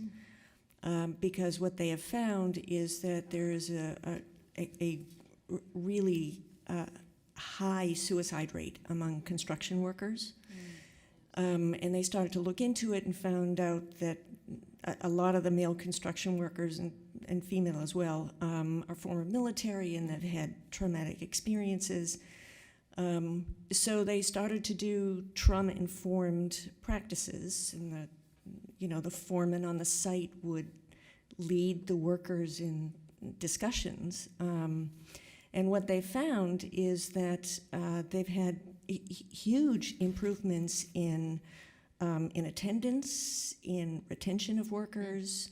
The quality of work has improved. The number of workplace accidents has decreased, and the employees, the construction workers, are reporting much more satisfaction at their job. So, and I think some of the unions are beginning to look at this as a practice that they can incorporate. I offer that as an anecdote. That's great. I think, shall we get this motion on the table and then see if we have more board discussion? I think you guys are done with your presentation, right? Yes. Okay. The board will now consider resolution number 6050, Portland Public Schools Adoption of Construction Career Pathways, C2P2 Regional Framework. Do I have a motion? So moved. Director Scott moves. Do I have a Second. second? Director DePass seconds the motion to adopt resolution 6050. Ms. Bradshaw, is there any public comment on resolution 6050? No. Is there any additional board discussion or I have a back comment. to our board discussion? Director Scott? So this is a fun day for me. It's an opportunity to wear two different hats at the same time in a really sort of exciting way. So this is something that when I got to Metro a year and a half ago in June of 2018, just a month before you launched the public sector work group. And one of the things that I've been part of a lot of intergovernmental work groups over the years, most of which result in some nice language and agreements, but not a lot of actual concrete activities. And that's right. And when I got to Metro and sort of heard more about this this project and how exciting it was, and then sort of watched as Rahi and her team, was able to actually bring this plane in for a landing and get to a point where not only did you get a regional framework agreed to by all these governments, but now you actually have governments taking steps to adopt it. So it's a really positive step forward. They've outlined the issues in construction. There's such an opportunity here with this demand and the ability to move quickly. And when you say that, I mean, it's been a 2 to 3 year process. But for government to get to where we are, that's actually moving pretty fast. And I really, it's exciting to now be on the school board and have a chance to support this and help move it forward as well. So I just wanted to thank Rahi for her work. I want to note Sabrina Owens-Wilson in the back of the room, who also has helped bring this thing in and get it adopted. So thanks for that work. I do, in response to a couple of comments from other directors, things like the project labor agreement and the anti-harassment, the fact that PPS isn't doing it yet, this framework actually gives us opportunities to do that, and having that regional collaboration. Those project labor agreements are really challenging. When I was at the city of Portland, they were just, a huge hurdle to cross, but the more governments that do it, the easier it's going to get. The more we have a boilerplate, the easier it's going to get. Same thing with anti-harassment training. When that becomes expected in government contracts, we're not going to have the same issues in terms of bidders and so forth that we have. So anyway, it's a super exciting program. I think it's got great potential, and really excited to support it tonight. Thank you. I have a comment too. So I'm a founding member of Oregon Trade Women's Network. Oh, nice. And had Excellent. about a 12 or 14 year career in construction management. So Excellent. I know the importance of family wage jobs for women and people of color. When I worked at Metro, I compiled the report for the utilization of minority women emerging small businesses. And at that time, in 2012 and 2013, we had 87% of the utilization dollars were emerging small businesses, and 4% of the Metro's utilization were minority-owned businesses. So this is an opportunity for stimulate the economy, and we know what happens when women have living wage jobs with benefits. It translates to stable neighborhoods and housing and schools. I have a comment about the anti-harassment. When Oregon Tradeswomen founded, there weren't bathrooms for women on site, and I know that's changed. And I know that we need to do stuff, put measures in place to address the harassment that happens. I'm curious about the use of community benefit agreements and where that lands with the intergovernmental agreement, and also what are we doing to support some of the other Constructing Hope, for instance, Oregon Tradeswomen's Career Day, and other external support such as the bonding issue and banking that makes it difficult for people to get into the trades and start their own businesses. Okay. Is it my turn now? Great, thanks. Hi, Rahi. Hi. How are you? Good. Good. I know Rahi, just for context. Just saying hi. Yeah. Before I ask questions, I don't know a lot about it, but what is the development that has been done on, like, how this will affect students? Because all the questions I have are, like, about student voice and how that's kind of incorporated into the feedback that I assume went into creating C2, P2. And, yeah. So how do you want me to go around and answer? I don't know. It doesn't matter. You go. Do you want to address Yeah. the community Yeah. benefit question? Oh, real quick sorry. first? That was my fault. I Okay. shouldn't have gone. You were excited. 'Cause I you was know her. excited. I do. It makes me more comfortable to talk. So that's a good thing. So on the community benefits agreement, I think our approach as community benefits has a broader scope in terms of the agreement that we built on here. So when I think of community benefits, I think in addition to the construction jobs, we're looking at other ways that we are impacting community and broadening out, like amenities and things like that. I will say that this framework was very much informed by our community partners, our labor partners, and folks who would make that coalition of a community around benefits. So we're really excited to continue to evolve this framework. Director Scott mentioned project labor agreements. Right now, we are working with several of our agencies, are engaged in some discussions with the building trades and the carpenters of some boilerplate templates for implementing this construction careers, because we are lifelong partners. They are on the supply side, we are on the demand side, and we need to have a path forward where we're not reinventing the wheel on how they can deliver on equity. So I think it's an evolving conversation. I was really excited today when we had our launch of our regional planning discussion. We had members of the community-based groups like SEI. We had folks from the pre-apprenticeship programs. We had building trades, individual union leaders, in addition to the public owners who were at the table to plan together what are the top priorities for our regional collaboration in the next 18 months. It's provided us a lot of clarity about what we need to get done. I know things take a long time, but we're also like urgently trying to catch up. So I always have that urgency. And so I think it's an evolving conversation, and we're really hoping to make sure that what we're investing in continues to grow the supply of workers and protects them on the job. In addition to that, I would say, connected to your question is, what are we doing about students? A leader from SEI was in our meeting today and said, I have 150 PPS grads ready to go who I want to expose to construction careers, but I want to do it in partnership with you all and make sure we have the wraparound support. So we really feel like not everyone's going to go to college. This is a lifelong sustaining career, and we have to create the landing place for our grads. So if they want to continue in these careers, or the parents of PPS students want to engage in these careers so they can support their families, that we built an infrastructure to help them be successful. And Maxine, I believe that we already have student representatives on our CTE advisory committee, and so that would be really a great connection to make here, because you're here speaking to us mostly because we're on the demand side, but of course we're also on the supply side. So the more that we can connect with your network and use your network to support our CTE programming, like, we love to see all those logos and all those lists of local employers who are in these conversations, because those are the partners that we need to support those programs.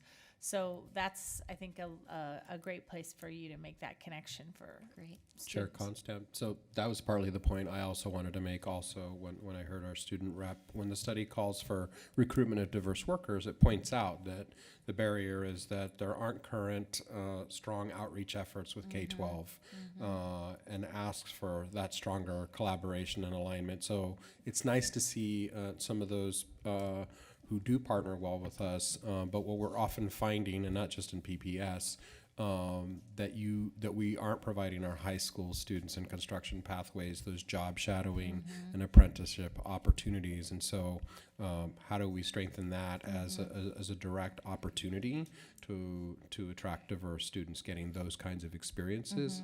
I know it's something that's part of our current conversation now, is making sure there's an array of those opportunities. I had a question about, sorry, Dr. Bailey. I was going to mention our time at the sheet metal. Okay, you go for it then, sir. No, it's all yours. So Director Bailey and I got to go to the sheet metal training facility and see great. some of what they were doing. And these logos are a little small, and I'm over 40. So I don't see their logo here, though. So are the sheet metal folks part of this? Yeah, we work with all the union trades, and we've asked for support letters, and individual unions have sent them in, and some haven't.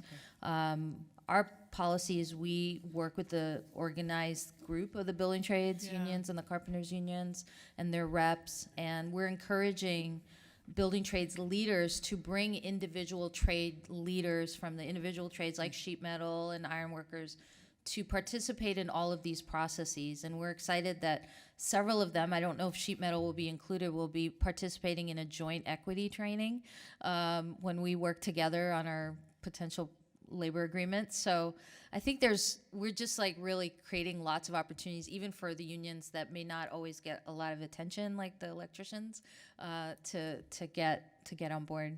Yeah, they have a really amazing program with Mount Hood Community College to do this apprenticeship, and they have a pre-apprenticeship with the Reynolds School District at Reynolds High School where students can kind of begin. And they were very interested in talking about how to improve equity, and that was one of the questions we asked. And there was a gentleman there from, he wasn't one of the Hood River people. Oh, he was from Clackamas ESD. And had some really great ideas about how they could do that. And they seemed really hungry for that ability to increase the diversity of their apprentices. So Great. I'd encourage, it seems like they're ready and hungry for that, if there's a place Great. to make a connection. Yeah. Dr. Bailey? Yeah, having that kind of pre-apprenticeship link directly with high schools would really improve the pipeline. Because the information flow about the current status of apprenticeship programs, how many people are accepting, how you need to get in, it's kind of, Absolutely. and has been for a long time. The middle school, Oregon Trade Women's have found that the middle school, for girls in particular, is a really great entry point too. So their career day is focused on showing middle school students like how cool it is to boss boys around and use tools, and it's really a fun day to participate in. So that was a great thing for me to follow with, because I was going to say in 1973, PPS did something revolutionary, which was they opened up all their shop classes to girls. Because before that, it was only open to boys. And so shop in middle school, it wasn't middle school, they were K-8s, but they had robust middle grades programs. So in boys shop, girls went to home ec, but boys shop, you did sheet metal, welding, ironwork, these plastic molding things. It was an amazing switch. And I think that for me personally, when I went to that class, it opened up the possibility for me to see like, hey, I can make, I'm a builder and a creator, and I still have the stuff that I made, the toolbox, and with hinges and construction a bunch of carpentry projects. But I think I'll actually waiting till high school is too late, because I think in some ways there's sort of gender reinforcing stereotypes about what are careers for girls. By the time you get to, it's sort of like sports. If you're thinking somebody's going to pick up something and think of themselves in a different way, there's so much societal and cultural stereotypes that people already feel by that age. And I think if we think of middle grades redesign, that is a possibility in these pipelines into the high school.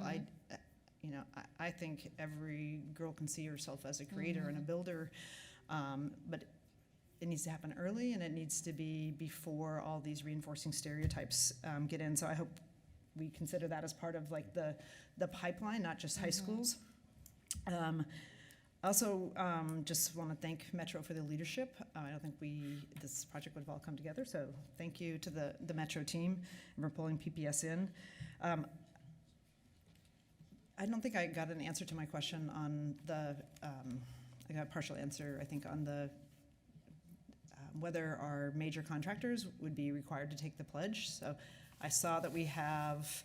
I don't think we've determined whether they will or not. Okay, we need to make that happen. Because the if that's what we thresholds are want. pretty low, 100 to 200, which is great to have that equity in contracting. But I just think we have hundreds of $1 million of projects out with some of our major contractors not on this, and I'm kind of wondering like why we have two standards for our contractors. Yeah, and I'll have to ask. I also noticed that some of our big names weren't on the list, and I'm just not sure why that is. And I know that some of them have come in through other jurisdictions who have pulled them in, so that's probably something that we need to work through. Do you mean on the pledge list Yeah, up yeah. here? Like We the we big have ones. actively gone out to all. We convened at least 2 focus groups with all of the major GCs, including Skanska, Mortensen, others, and the pledges we got back were the pledges we got back. So I do definitely think there's opportunities for jurisdictions, especially those that are working with those contractors, to encourage a pledge sign-on like this. The ones we did get, we were able to get through agencies who had relationships with those contractors, including us getting from Mortensen.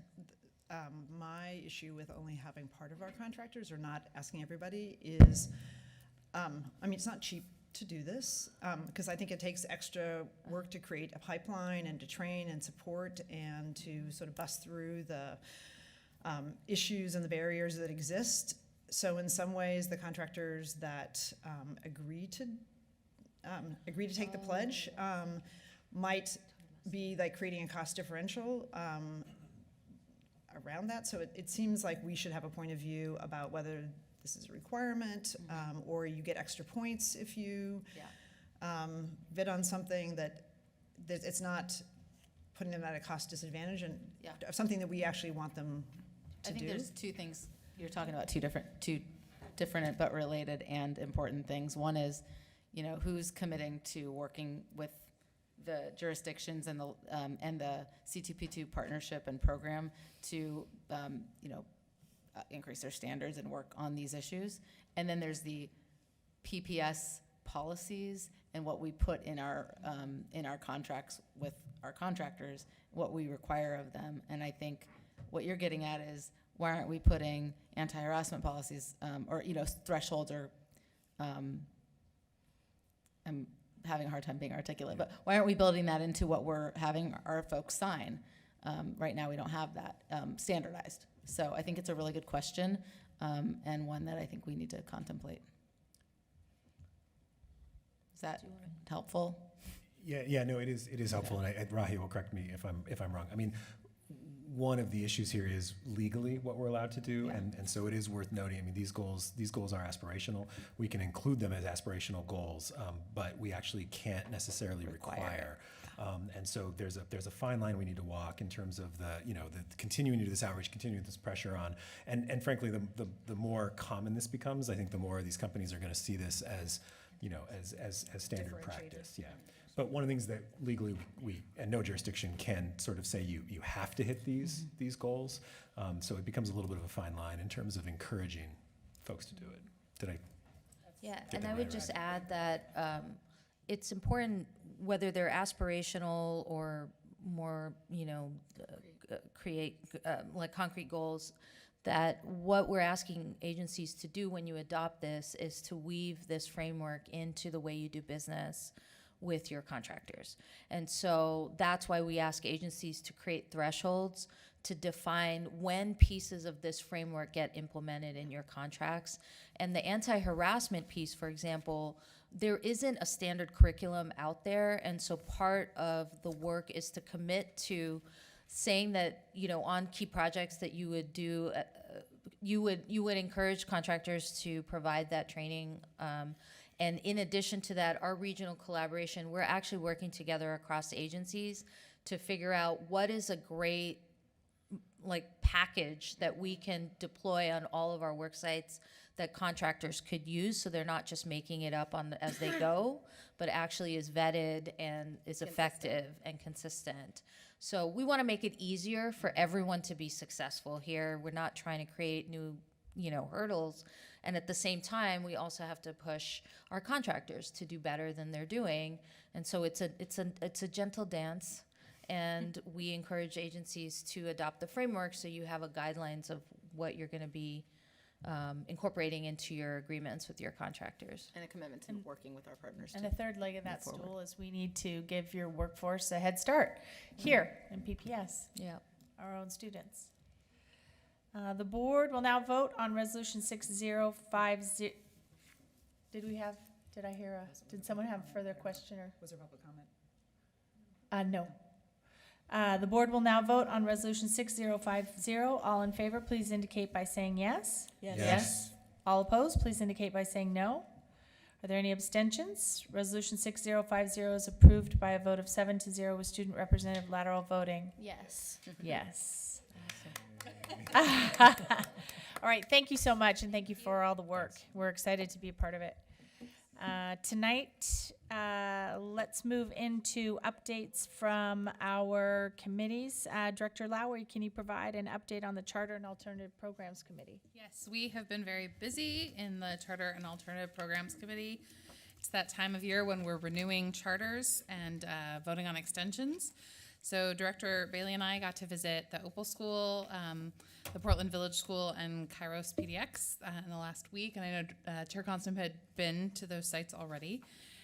We'll be visiting Arthur Academy next week. Those are the 4 charter schools that are in the renewal and extension process.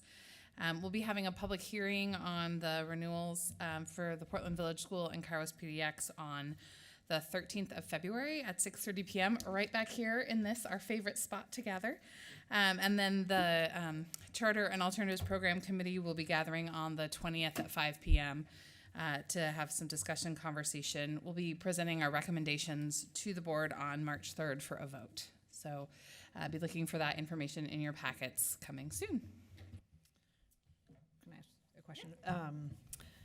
So last time around with the charter approvals, there were a number of charters that got renewals, but there was a lot of questions about the diversity of their student bodies and not necessarily reflecting the student body of the larger district. And I'm just wondering, we had asked people to come back with numbers and whether that sort of series of questions are being asked in the renewal process. In addition, whether the type of outreach is happening in other languages and things, just because we were primarily having charter schools that had pretty non-diverse student bodies.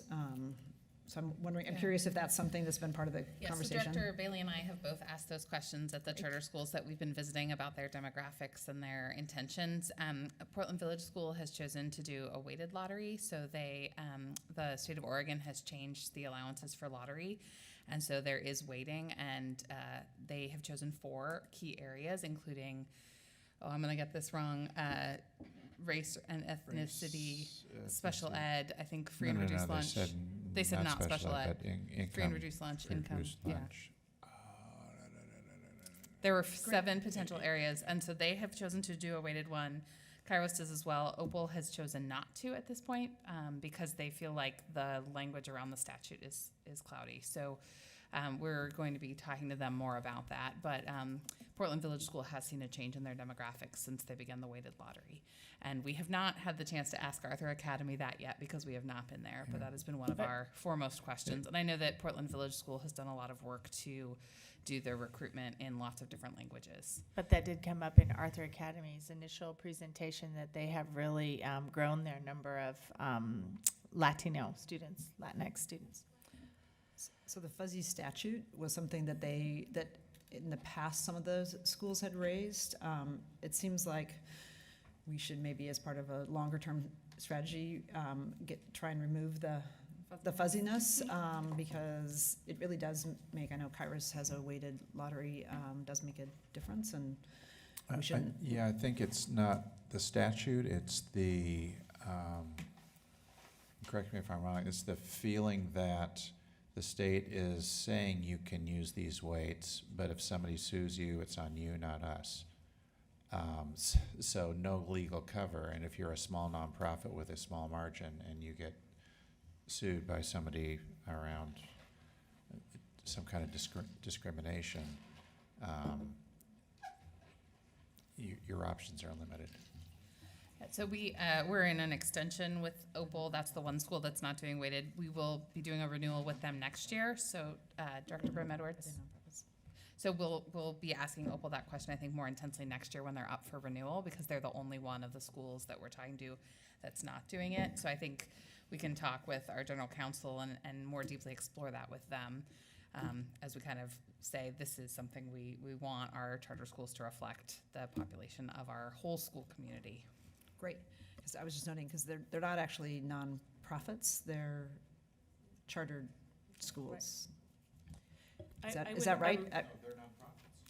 I So would that- say it'd be maybe better to let them know sooner rather than later, so they have a longer runway in order to meet, or at least let them know this is coming. They all know that it's a priority. It comes up in the renewal process every year. It's just, and we actually have, we're getting a bit far afield, but we actually have one of our charter schools that had a considerable amount of pro bono legal work done for them on what they could and could do in terms of recruiting a more diverse student population. And I was just thinking the other day, we should ask them to share what they can from that work to some of our other charters. Okay, Director Brim Edwards, you have a report from the Multiple Pathways Design Advisory Committee? I do. On January 29th, the Multiple Pathways to Graduation project team met, and there was a follow-up from a meeting several weeks before in which there had been sort of different layouts shared, and really talking deeply with staff about, because I think one of the complexities is different than a regular design advisory group is. It's not just one school, it's a host of programs, and how do they work together around the shared space, and then also have their own individual student needs met. So we're getting to a much more refined, the group is getting to a much more refined recommendation on having a space that best supports students in what are really, I mean, although they may be all considered like alternative programs, they all have very different needs, and so that work's underway.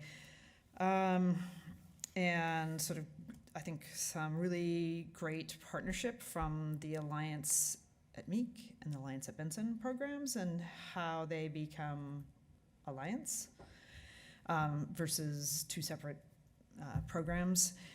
In addition, and I think I flagged this last meeting, there was two issues that were raised. One relating to the fact that our original resolution didn't include some language around the teen parent program, and then there was also concern about whether the gymnasium was adequate for the school, because it wasn't really located in here. And, you know, tribute to the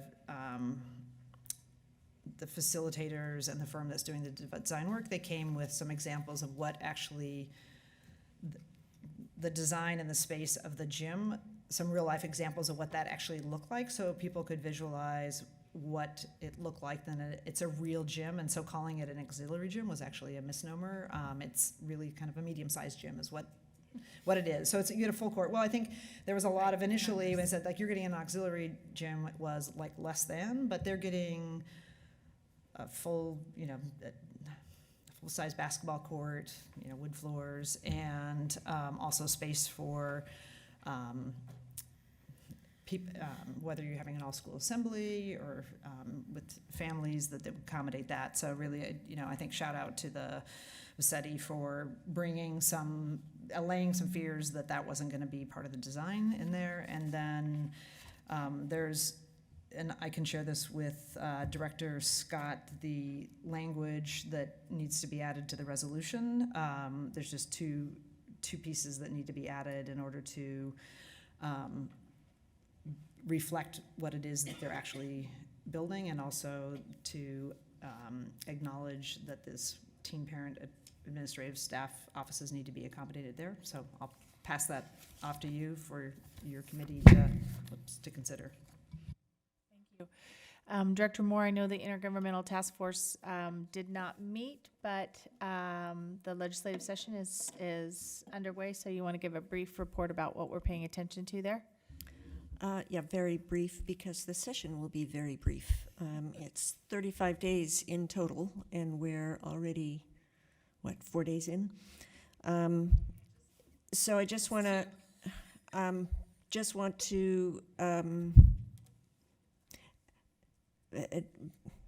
mention a couple of things. The big thing this session will likely be carbon and climate discussions that were tabled at the long session last year. And PPS doesn't have any specific agenda on this, but we're going to be paying close attention. I think they can be pretty sure they're going to see some of our students too. Yes, I think many of us in PPS have an agenda, and that will be made known, I think, to the legislature. So there are 3 bills that are going to be specifically looked at that we're going to be paying attention to. 2 of them are technical fixes to legislation that happened in the last session. First is Senate Bill 1520. It's a technical fix to the school nutrition parts of the Student Success Act. SB 1522 is a technical fix to Senate Bill 155 that was passed last year, and it's going to clarify the definition of sexual conduct, and specifically changing the language to ensure that sex ed programs and that sort of thing are not considered sexual conduct. The third bill is House Bill 4039, and this is new legislation that has been adopted as one of 3 2020 committee bills by the House Committee on Human Services and Housing. It seeks to expand unaccompanied houseless youth's access to services. And then finally, we'll be paying attention to any legislative discussions regarding the I-5 Rose Quarter project. That's it. There's some gun safety legislation. Is that something that we want to weigh in on? Around trigger locks and gun safes? I We think can consider it. I think we have an interest in that. So we're at a bit of a disadvantage in terms of defining a specific legislative agenda, because we have not had the opportunity to talk about it as a full board.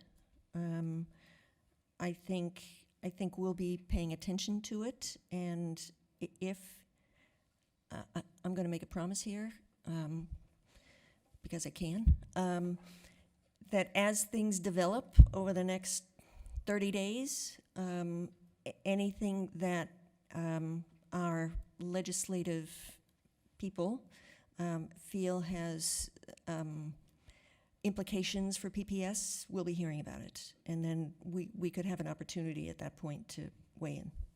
Here comes Courtney. I think we have also had inquired today about one bill regarding the essential skills test. Yeah, so thanks. Yeah, we have not had a chance to meet as an intergovernmental task force, legislative and intergovernmental task force. We have had to reland that meeting to accommodate another meeting that we need to have first. But what I usually do during session, and the short session, like Rita said, is really short. But what I've typically done is sent out a weekly update that kind of summarizes what's happening, things that you need to be aware of. If there's anything that needs an action item, I'll try to let you know. If things are aligned with, our students, like the homeless student services bill, some of those things are pretty easy to say. Are you guys good if I go down there and support it? So it's a little bit more ad hoc, I would say, during the short session, just because it's so rapid. But I'll just try to keep you in the loop, and especially the leadership, just to make sure that things can be moving quickly, if that's okay with all of you. So another legislative item that we should keep our eye on is the technical corrections bill To the Student Success Student Success Act. So anytime there's, it was a major rewrite of the tax code. Anytime that happens, there's always unintentional drafting errors that need to be corrected, and it's perfectly appropriate and usually happens. And I think the one thing that we need to be on guard on is things that are actually revenue losers, that they're not actually technical corrections, they're actually exemptions or, kind of relitigating the bill. And so I think that what we don't want to end up is with less, as I know the staff has already been working hard to create a package within the money we have, but We don't wanna see it anytime go you down. see revenue losses, there's going to be an impact on districts if that comes out. So I think that's Yeah, it's worth definitely on watching. my list, and I think because we haven't had a time to really sit down, the list that Rita listed is not everything. It's a few highlights. And I will tell you on the 1522 the technical fix bill on 1522 or to 155, there's a lot. I'm throwing out a lot of numbers. Senate Bill 155, which responded to sexual misconduct issues historically, has a fixed bill, Senate Bill 1522. It had a public hearing today. It's gone a little haywire, not because of anything we've done, but the relating to clause on the bill is relating to education, which means that anything that you could possibly think of that could maybe relate to education, they're going to try to amend it. So there's a lot of conversations happening, some of which are really not that relevant to us. But I just want you to know that that one is going to be interesting. And if for any reason it doesn't pass, the items that are included in the underlying bill are good. It's good clarification, but we can do it next time. So it's nothing that would impact what we're doing right now. The clarification is important. OEA brought those things up. If somebody's teaching sex ed, should they be, they shouldn't be accused of that. Those kinds of things. They're important considerations, but the work still continues. So if we need to come back later in 21 to better refine that, we will. And I am frankly, SB 155 will have continued refinements over time because it's a big change from the 10 years ago bill that passed related to those issues. So that's going to be interesting to watch. Okay, keep us posted. I will.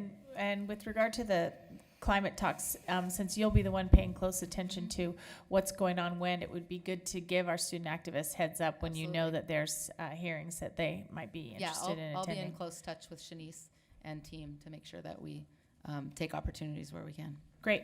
Thanks. All right. We didn't, anything else for the good of the order? Benson had an open house to share their plans with the public. Oh, great. It was great to talk to a couple of alumni and children at Benson, kind of families there. Good.